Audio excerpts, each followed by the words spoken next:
Hello friends, જય અંબે.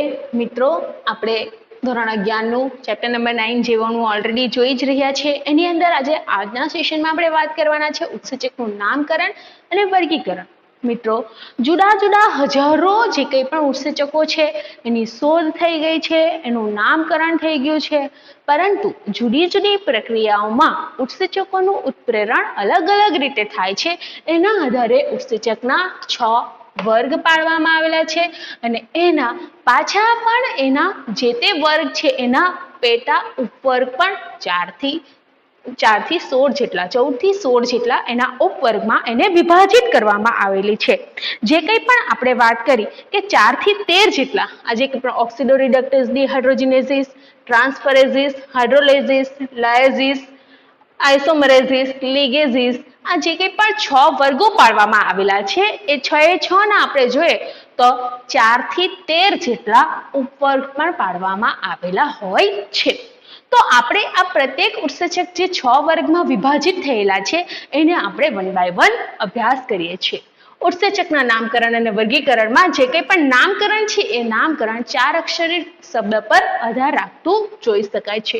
સૌપ્રથમ છે ઓક્સિડો રિડક્ટેઝિસ અથવા તો એને ડિહાઇડ્રોજિનેઝિસ ઉત્સેચક તરીકે પણ ઓળખવામાં આવે છે. ઉત્સેચક કે જે બે પ્રક્રિયકો વચ્ચે, અહીં બે પ્રક્રિયકો કીધા છે, બે પ્રક્રિયકો કયા થઈ ગયા, એક તો થયો S અને બીજા નંબર પર આવશે S' વચ્ચે ઓક્સિડો રિડક્શનની ઉત્પ્રેરક કરે છે. ઓક્સિડો રિડક્શન, આ યાદ રાખવાનું છે કે બે પ્રક્રિયકો વચ્ચે ઓક્સિડો રિડક્શનને ઉત્પ્રેરિત કરે એટલે S રિડ્યુસ છે. અહીં એક્ઝામ્પલ આપવામાં આવેલું છે, આ જે કંઈ પણ છે S રિડ્યુસ છે, S' ઓક્સિડાઇઝ છે, જે એકબીજાના ગુણધર્મની આપ-લે કરે છે. એટલે કે બે પ્રક્રિયકો વચ્ચે ઓક્સિડો રિડક્શન કે જે ઓક્સિડાઇઝ હતો એ રિડ્યુસ થઈ ગયો અને જે રિડ્યુસ હતો તે ઓક્સિડાઇઝ થઈ ગયો. આવી રીતે જે કંઈ પણ S રિડ્યુસ છે જે પ્રક્રિયા થતા S ઓક્સિડાઇઝ થઈ જશે, જે S' ઓક્સિડાઇઝ છે એનું રૂપાંતર થશે S' રિડ્યુસ ની અંદર. સેકન્ડ છે ટ્રાન્સફરેઝિસ. ઉત્સેચકો પ્રક્રિયાની એક જોડ S અને S' વચ્ચે એક સમૂહ, કયો સમૂહ બતાવેલો છે G. અહીં આપણે યાદ રાખવાનું છે કે હાઇડ્રોજન સિવાય આપણે કોઈ પણ સમૂહનો ઉપયોગ કરી શકાય છે કે જેનું સ્થળાંતર કરવાનું છે. એક જોડ પ્રક્રિયકોની છે, એ જોડ કઈ છે S અને S' ની, એના વચ્ચે આપણે એક સમૂહ જે અહીં લીધો છે G સિવાય આપણે બીજો કયો લઈ શકીએ, કોઈ પણ લઈ શકીએ, ફક્ત હાઇડ્રોજન લેવાનો નથી, તેનું સ્થળાંતર કરવાનું છે. તે પ્રક્રિયા કેવી રીતે થશે તો સૌપ્રથમ આપણે જોઈએ તો સમીકરણમાં S નું જોડાણ G સમૂહ સાથે થયેલું છે, પછી S' એની સાથે જોડાયેલો છે. તો જ્યારે પણ એ પ્રક્રિયા થશે તો S છે એ પ્રક્રિયક એકલો થઈ જશે અને એની સાથે જે કંઈ પણ S' પ્રક્રિયક છે એનું જોડાણ થઈ જશે, જે આપણા એક સમૂહ સાથે G સમૂહ સાથે થઈ જાય છે. થર્ડ નંબર પર લેવાના છે હાઇડ્રોલેઝિસ ઉત્સેચકો. ઉત્સેચક ester, ether, peptide, glycosidic, carbon halide અથવા તો ફોસ્ફરસ નાઇટ્રોજન બંધનું જળ વિભાજન કરે છે. એનો મતલબ એમ કે બંધને તોડવાનું કામ કરશે જળ વિભાજન. જે ફોસ્ફરસ અને નાઇટ્રોજન વચ્ચે બોન્ડિંગ છે, બોન્ડિંગમાં પાણીનો અણુ ઉમેરાઈ જશે, પરિણામે આ બંને અણુઓ ઘટકો એકબીજાથી છૂટા પડી જાય છે. એવી જ રીતે carbon halide, carbon, glycosidic, peptide, ether, ester, આ બધા બંધો છે એમાં જો પાણી ઉમેરવામાં આવે તો એનું હાઇડ્રોલિસિસ થઈ ગયું. પાણીના ઉમેરાને કારણે જે બંધ બનેલો હતો એ બંધ તૂટી જાય છે, જેને કહેવાના છે હાઇડ્રોલેઝિસ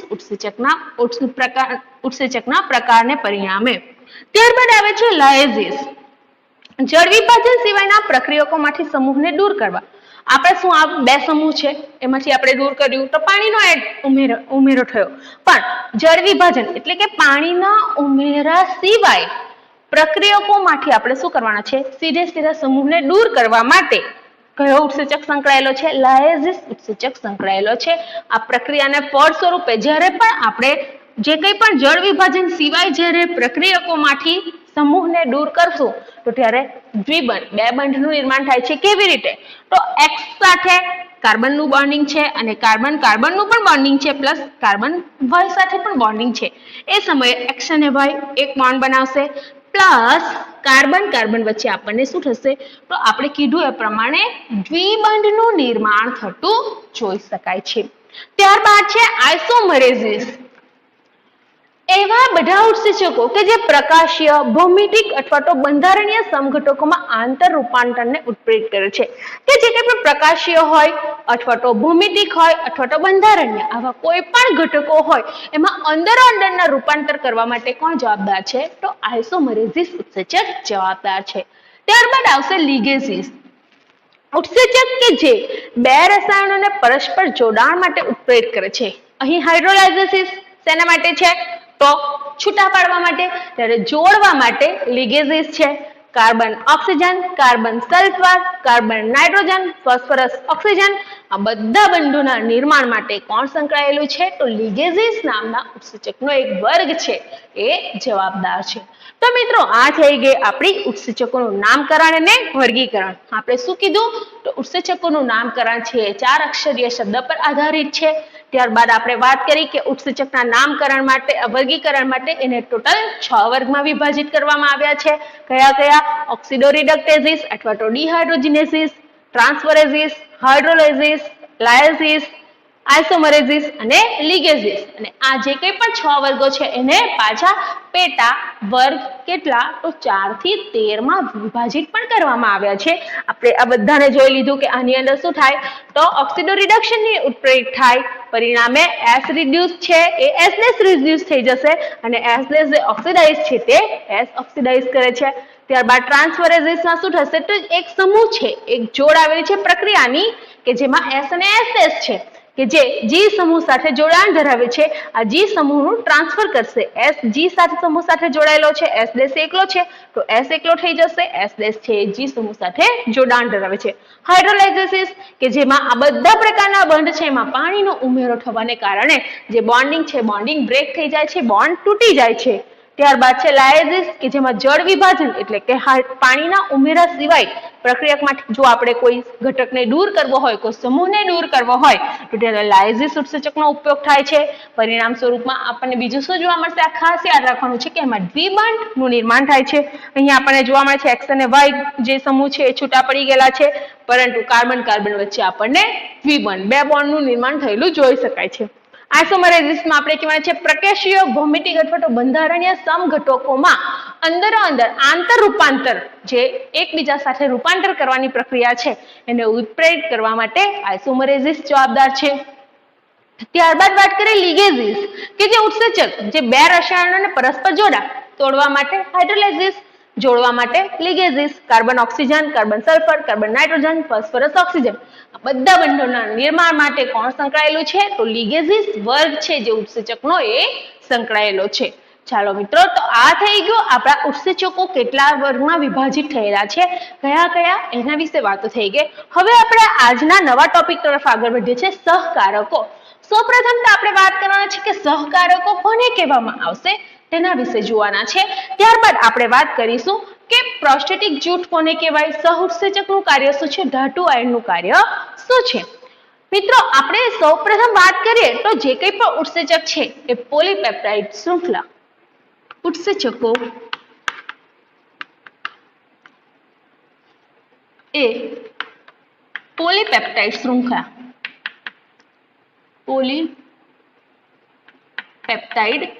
શૃંખલાના બનેલા છે. પણ ઘણીવાર આ પોલીપેપ્ટાઇડ શૃંખલામાં બિન પ્રોટીન ઘટક જોવા મળશે. બિન પ્રોટીન ઘટક આવેલો હોય છે. આ બિન પ્રોટીન ઘટકને આપણે શું નામ આપવાના છે, સહકારકો. ઉત્સેચકની રચનામાં ઘણીવાર આપણને બિન પ્રોટીન ઘટક જોવા મળશે જેને શું કહેવાના છે, સહકારકો તરીકે ઓળખવાના છે. આ ઉત્સેચકની રચનામાં આવેલા પ્રોટીનમય ભાગ જેને કહેવાના છે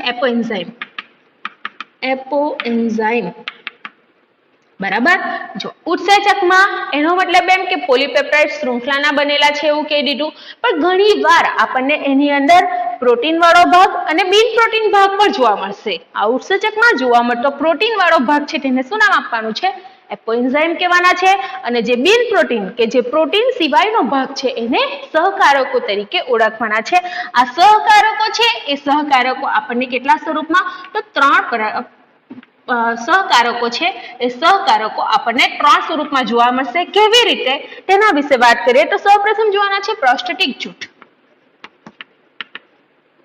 પ્રોસ્ટેટિક જૂથ.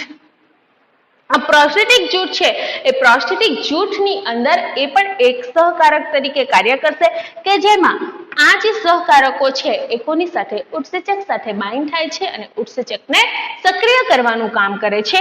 તો ત્યારે આ જે કંઈ પણ પ્રોસ્ટેટિક જૂથ છે એ પ્રોસ્ટેટિક જૂથ એ કોની સાથે? તો અન્ય જે સહકારકોથી કંઈક જુદો છે. કેવી રીતે? તો તે જોઈએ કે એ ઉત્સેચક સાથે પ્રબળ બંધથી, ઉત્સેચક સાથે કેવા? તો પ્રબળ બંધથી જોડાણ ધરાવે. શું કરશે? પ્રબળ બંધથી જોડાણ ધરાવે છે. પરિણામે એ જે કંઈ પણ ઉત્સેચક છે એની ક્રિયાશીલતા સક્રિય થઈ જાય છે. ક્રિયાશીલતામાં વધારો થાય છે, ઉત્સેચકને સક્રિય કરે છે. ફોર એક્ઝામ્પલ આપેલું છે હાઇડ્રોજન પેરોક્સાઇડ. હાઇડ્રોજન પેરોક્સાઇડ નું પાણી અને બીજું કોણ? ઓક્સિજન. જે કંઈ પણ આપણે કીધું કે હાઇડ્રોજન પેરોક્સાઇડ છે એ હાઇડ્રોજન પેરોક્સાઇડનું પાણી પ્લસ ઓક્સિજનની અંદર રૂપાંતર કરે છે. તો આ જે કંઈ પણ આપણે કીધું કે હાઇડ્રોજન પેરોક્સાઇડનું પાણી પ્લસ ઓક્સિજનમાં રૂપાંતર થવા માટે જવાબદાર જે કંઈ પણ ઉત્સેચક, જે કંઈ પણ આપણે કીધું કે પ્રોસ્ટેટિક જૂથ, એટલે કે આપણે વાત કરી કે કયો પ્રોસ્ટેટિક જૂથ? આપણે પ્રોસ્ટેટિક જૂથ જોઈ રહ્યા છે તો એમાં હિમ. હિમ એ પ્રોસ્ટેટિક જૂથ છે જે ઉત્સેચકની સક્રિયતા માટેનો એક ભાગ છે. જે શું કરશે? ઉત્સેચકને સક્રિય બનાવે છે. જે ઉત્સેચકની સક્રિયતા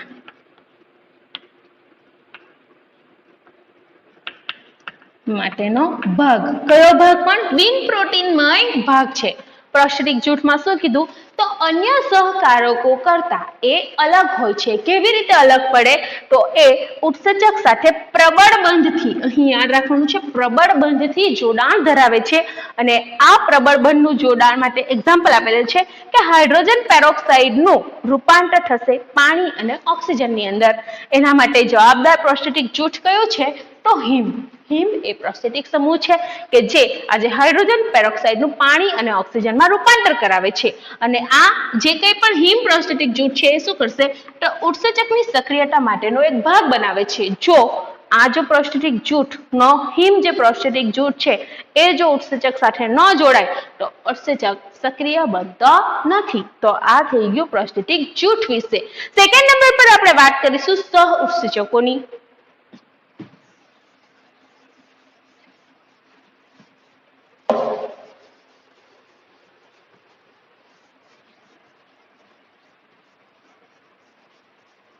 આ જે કંઈ પણ પ્રોસ્ટેટિક જૂથ છે એ એક પ્રકારના રસાયણો છે. તેવી જ રીતે આ સહકારકો છે એની અંદર જે સહ ઉત્સેચક છે એ સહ ઉત્સેચક પણ શું છે? એક પ્રકારના કાર્બનિક રસાયણો. આ જે પ્રોસ્ટેટિક જૂથ અને સહ ઉત્સેચક બંને શું છે? તો એ શું કરશે? તો એ કેવા છે? કાર્બનિક રસાયણો છે.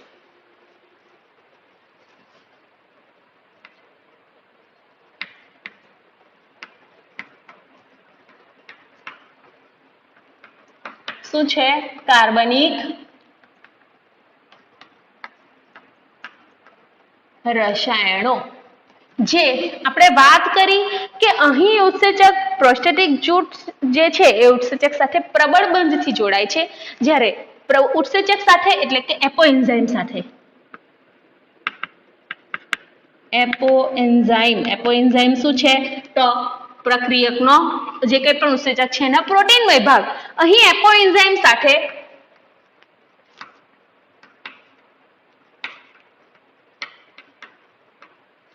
ક્ષણિક જોડાણ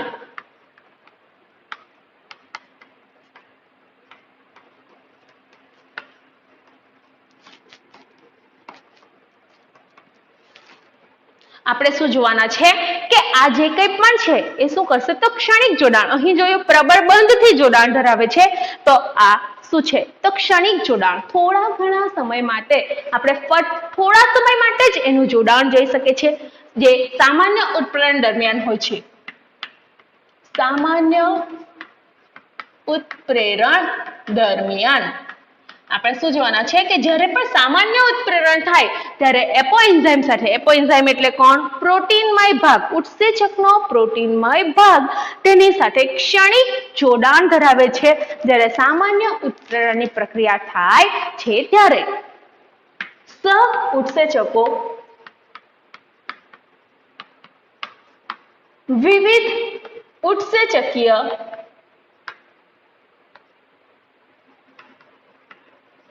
ઉત્પ્રેરિત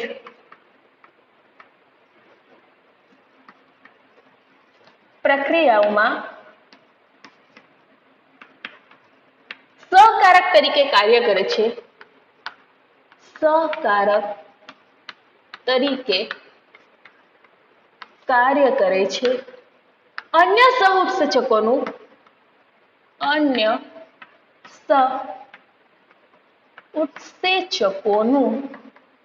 મુખ્ય રાસાયણિક ઘટક વિટામિન્સ હોય છે. મુખ્ય રાસાયણિક ઘટક કોણ છે? વિટામિન્સ. અહીં આપણને એક્ઝામ્પલ આપવામાં આવશે NAD, નિકોટિનેમાઇન એડેનાઇન ડાયન્યુક્લિયોટાઇડ, અને બીજા નંબર પર છે NADP, નિકોટિનેમાઇન એડેનાઇન ડાયન્યુક્લિયોટાઇડ ફોસ્ફેટ, કે જેના માટે જવાબદાર વિટામિન કયું છે? નિએસિન. નિએસિન.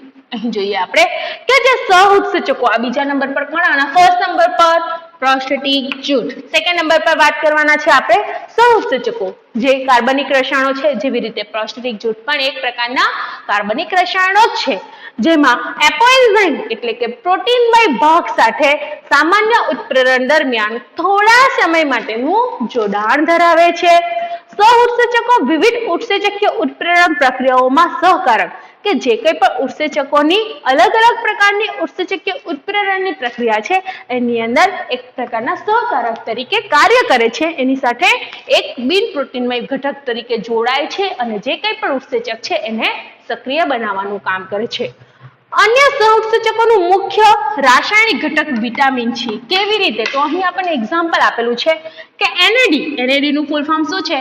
નિકોટિનેમાઇન એડેનાઇન ડાયન્યુક્લિયોટાઇડ અને નિકોટિનેમાઇન એડેનાઇન ડાયન્યુક્લિયોટાઇડ ફોસ્ફેટ, આ બંને માટે જવાબદાર જે વિટામિન્સ છે એનું નામ શું છે? તો નિએસિન છે. શું નામ છે? તો નિએસિન છે. ત્યારબાદ આપણે વાત કરવાના છે કોની? તો થર્ડ નંબર પર આપણે ધાતુ આયન. તો અમુક ધાતુ આયનો છે તે પણ જવાબદાર છે શેના માટે? તો આ જે ઉત્સેચક છે એ ઉત્સેચકને સક્રિય બનાવવા માટે. કેવી રીતે? તો આ જે કંઈ પણ ઉત્સેચક છે એ કયા? તો ધાતુ આયન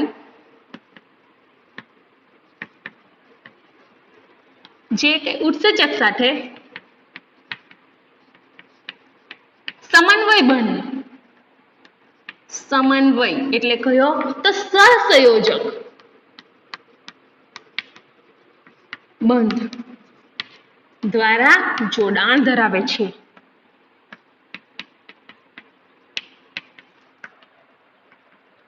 તે એક સમયે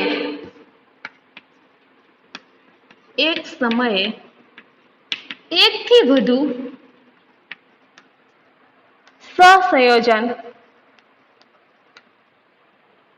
સંયોજક બંધનું પ્રક્રિયક સાથે જોડાણ થઈ શકે છે. અહીં આપણને એક્ઝામ્પલ આપેલું છે કે પ્રોટિયોલાઇટિક એન્ઝાઇમ એટલે કે ઉત્સેચક કાર્બોક્સીપેપ્ટિડેઝ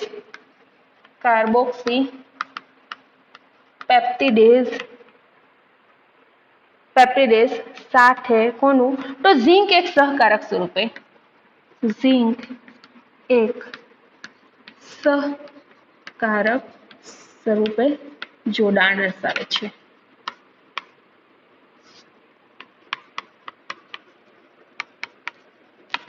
અહીંયા થઈ ગયું આપણું ધાતુ આયન કે કેટલાક ધાતુ આયનો છે એ કોની? તો ઉત્સેચક સાથે બાઇન્ડ થશે અને પછી એને સક્રિય બનાવે છે.